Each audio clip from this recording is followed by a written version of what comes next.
Today I was craving stone crab claws, but before I dig in and enjoy these, let me show you how we got them. I went out in the boat, jumped in the water, and it was time to find some stone crabs. The first thing I came across on my dive was this coral head that was loaded with tons of small Florida spiny lobsters. While these aren't big enough to take home to eat, it is a good sign because you know that their population is growing. A little while after that, I came across a good sign. This right here isn't a dead stone crab, it's actually a stone crab molt, because as they grow, they end up shedding their exoskeleton. Both lobsters and stone crabs do this, so it's common to see them if they're in the area.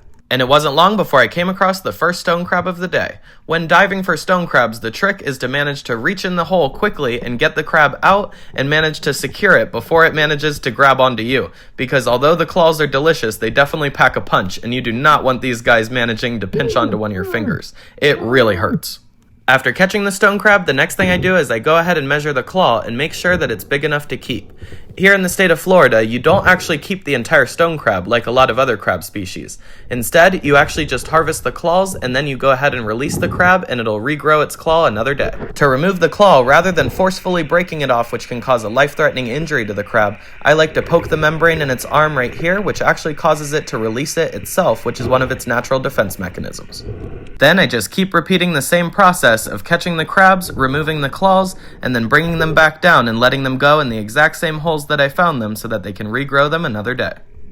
Today, I even came across a stone crab that was actually in the process of regrowing one of its claws. As you can see, it has one claw that looks a normal proportionate size, but then if you look on the other side, there's a teeny tiny new claw that's starting to form.